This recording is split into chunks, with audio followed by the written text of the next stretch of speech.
조기 은퇴를 결심할 때 대부분은 이렇게 말합니다. 시간을 벌고 싶었다. 돈만 계산하면 가능했다. 더 늦기 전에 내 인생을 살고 싶었다. 하지만 은퇴 후 1년이 지나고 3년이 지나고 5년이 지나면서 조기 은퇴자 10명 중 7명은 한 목소리로 같은 말을 반복합니다. 이럴 줄 몰랐다. 오늘은 조기 은퇴자들이 70% 이상이 후회한 단 하나의 선택. 그리고 그 선택이 왜 재정과 심리, 사회적 삶 모두를 흔들었는지 실제 사례와 데이터를 바탕으로 전문가 시각에서 분석해 드리겠습니다. 54세에 조기 은퇴한 김현수 씨는 누구나 부러워하는 재정을 갖추고 있었습니다. 현금 3억, 연금성 자산 월 180만 원, 배당 포트폴리오 연간 350만 원, 지출은 월 230만 원 정도. 수학적으로는 문제가 없는 은퇴였습니다. 그는 이렇게 말했습니다. 돈은 충분했습니다. 계산도 완벽했고요. 그런데 은퇴 후 2년이 지나니 계산에 없던 비용이 폭발하기 시작했습니다. 그 비용이란 생활비가 아니었습니다. 심리적 비용, 관계의 비용, 그리고 하루를 설계하지 않은 데서 오는 혼란의 비용이었습니다. 조기 은퇴자의 70%가 후회한 선택. 그건 너무 빨리 일을 완전히 끊어버린 결정. 전문가들은 이를 은퇴 충격이라고 부릅니다. 일과 역할이 갑자기 사라지면 뇌는 혼란을 느끼고 정체성은 흔들리고 사회적 네트워크는 약해지고 시간은 무한정 늘어난 듯 보이지만 사실 구조 없이 흘러가며 삶을 붕괴시키기 시작합니다. 이런 심리적 타격은 지출에도 영향을 줍니다. 불안감으로 인해 소비는 커지고 관계가 줄어들면 외로움을 메우기 위한 지출이 늘어나고 역할 상실로 인해 자기 보상 소비가 폭발합니다. 결국 은퇴자들이 말하는 후회의 핵심은 이 한 문장으로 정리됩니다. 나는 돈이 아니라 일과 시간을 너무 과소평가했다. 전문가들은 조기 은퇴를 재정 문제로만 보면 위험하다고 지적합니다. 조기 은퇴 후 가장 크게 무너지는 건 재정이 아니라 구조입니다. 사람은 하루 24시간이 비는 순간 그 시간을 통제할 능력이 부족하면 시간이 아닌 자신이 소모되기 시작합니다. 첫 번째 문제는 정체성 붕괴입니다. 일이 사라지면 역할도 사라지고 역할이 사라지면 자존감도 떨어지고 결국 나는 누구인가라는 질문 앞에서 흔들리기 시작합니다. 두 번째 문제는 관계 재편입니다. 직장 기반의 관계는 은퇴와 동시에 90% 이상이 사라지고 남는 건 가족과 아주 좁은 사적 관계뿐입니다. 여기서 갈등이 생기면 심리적 고립이 더 심해집니다. 세 번째 문제는 지출 구조 악화입니다. 초기에는 절약이 가능하지만 심리적 공백이 커질수록 보상 지출, 감정 소비, 외로움 소비가 늘어나며 재정 계획이 35년 안에 흐트러지기 시작합니다. 이 모든 문제의 출발점은 하나였습니다. 일과 역할을 너무 갑자기 끊어버린 선택. 실제 인터뷰와 상담에서 발견된 공통 패턴은 다음과 같습니다. 그때 일을 조금만이라도 유지했어야 했습니다. 파트타임으로라도 역할을 남겨둘 걸 그랬어요. 은퇴는 쉬웠는데 은퇴 후의 삶은 너무 어려웠습니다. 돈보다 할 일이 부족한 게 더 무서웠어요. 이들은 기업, 공공기관, 자영업 등 배경은 달랐지만 후회는 모두 같았습니다. 일을 너무 빨리 끄는 게 가장 큰 실수였다.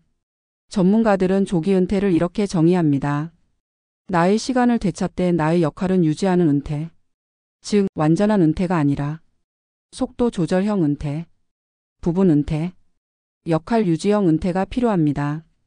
완전히 끊어버리면 충격이 오지만 조금씩 줄이는 방식이면 충격을 분산시킬 수 있습니다.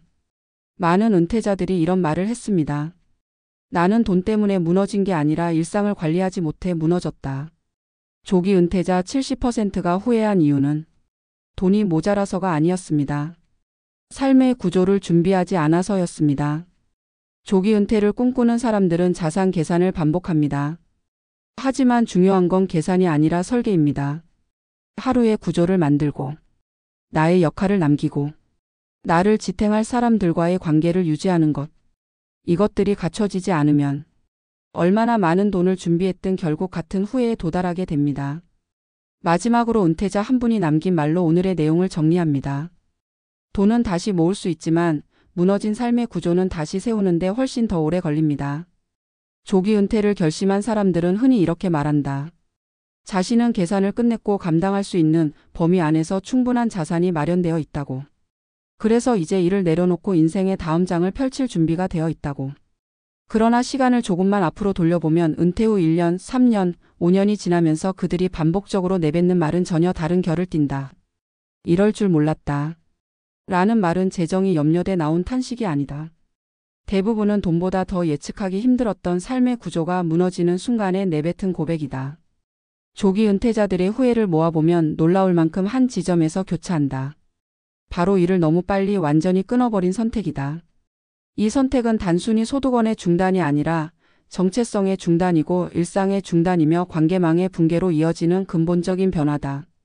우리는 흔히 은퇴를 경제적 이벤트로만 바라본다. 직장을 떠나는 순간 매달 들어오던 고정 수입이 사라지고 생활비는 지출로만 흘러가니 당연히 돈이 중심이 될 것이라고 생각한다.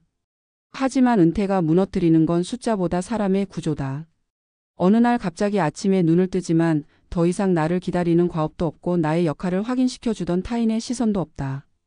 출근 대신 침대에 앉아 멍하니 시간을 흘려보내고 한때는 부족해 보이던 시간이 이제는 너무 많아서 감당이 되지 않는다.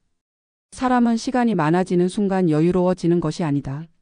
오히려 통제되지 않는 시간은 불안을 자극하고 무기력을 키우며 삶의 방향성을 흐리게 만든다. 이것이 바로 조기 은퇴자들이 가장 예측하지 못한 지점이다. 돈은 계산이 가능하지만 시간은 계산이 되지 않는다는 점이다. 재정적으로 은퇴를 준비한 김현수 씨의 사례는 이 점을 가장 적나라하게 보여준다. 그는 누구보다 꼼꼼하게 은퇴를 계획했다. 연금성 자산에서 나오는 월 180만 원, 배당에서 들어오는 연 350만 원, 그리고 현금 자산 3억. 단순 계산만 보면 월 230만 원의 지출은 문제가 되지 않는 구조였다. 그러나 은퇴 후 2년이 지나면서 그는 불안감 때문에 감정 소비가 늘어나고 외롭다 보니 지출이 생각보다 더 빠르게 증가했으며 하루를 어떻게 보내야 할지 고민하는 시간이 늘어나며 생활의 모든 리듬이 어긋나기 시작했다고 말했다. 여기서 중요한 사실이 드러난다.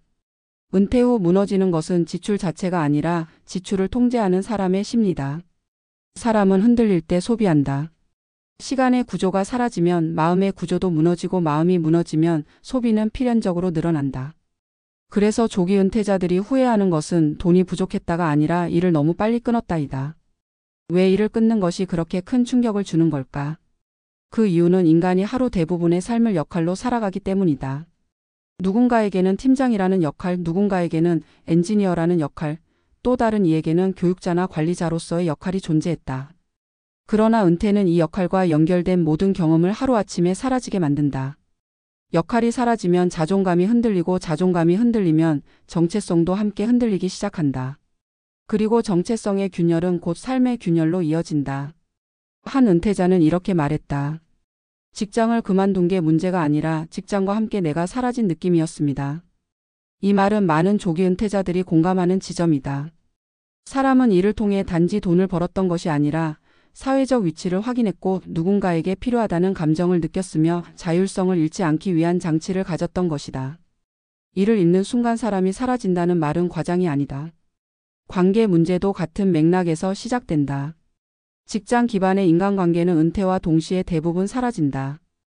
회식도 단체 채팅방도 업무상의 교류도 한순간에 멈추고 남는 것은 가족과 극히 제한된 소수의 관계뿐이다. 그러나 이 관계들은 대체로 역할이 없는 상태의 나를 중심으로 이루어진다. 예전처럼 사회에서 인정받던 나가 아니라 하루의 구조를 찾지 못해 흔들리는 나, 정체성을 다시 구축해야 하는 나, 불안정한 마음을 가진 나로서 관계를 유지해야 한다는 점이 은퇴자들을 더 고립시키기도 한다. 결과적으로 많은 은퇴자들은 말한다. 나는 돈이 아니라 사람을 잃어가고 있었다. 결국 조기 은퇴자들이 후회하는 가장 큰 이유는 일의 부재가 가져온 삶의 무중력 상태다. 이 무중력은 심리적 지출을 늘리고 관계를 단절시키며 자기 통제력을 약화시키고 결국 재정 계획 전체를 흔들어 놓는다. 그래서 전문가들은 입을 모아 말한다. 조기 은퇴란 일을 그만두는 것이 아니라 속도를 조절하는 것이다. 완전한 퇴사는 삶에 충격을 주지만 부분 은퇴나 역할 유지형 은퇴는 충격을 완화시켜준다. 예를 들어 주 1회 혹은 월 2회 프로젝트 참여를 유지하거나 강사나 컨설턴트처럼 자율성이 보장된 형태로 전환하거나 기존의 커리어를 축소해 이어가는 방식은 은퇴 후의 삶을 훨씬 안정적으로 만든다. 중요한 것은 돈의 흐름이 아니라 역할의 흐름을 유지하는 것이다. 역할은 인간의 내면을 지탱하는 가장 중요한 구조물 중 하나이기 때문이다. 조기 은퇴자 70%가 후회한 이유는 결국 한 문장으로 압축된다. 나는 돈을 준비했지만 삶을 준비하지 않았다. 이 문장은 많은 사람을 멈춰 서게 만드는 힘이 있다. 우리는 은퇴를 준비할 때 숫자를 기준으로 판단한다. 생활비와 연금, 자산과 수명, 인출률과 투자 수익률을 계산한다. 하지만 은퇴 후의 삶을 지켜주는 것은 숫자가 아니라 구조다. 하루를 어떻게 보낼지, 어떤 역할을 이어갈지, 어떤 관계를 유지할지, 어떤 정체성을 다시 세울지에 대한 구체적 설계가 없는 은퇴는 결국 균열을 만들기 마련이다. 한 은퇴자의 마지막 말이 그 사실을 가장 명확히 보여준다. 돈은 다시 모을 수 있지만 무너진 삶은 다시 세우는데 훨씬 더 오랜 시간이 걸립니다. 조기 은퇴의 본질은 돈이 아니라 구조다. 이 한 문장이 누군가의 은퇴 결정에 균형을 잡아줄 수 있다면, 그리고 그 균형이 은퇴 후의 삶을 조금 더 단단하게 만들어준다면 그것이 오늘 우리가 나눌 수 있는 가장 중요한 메시지일 것이다.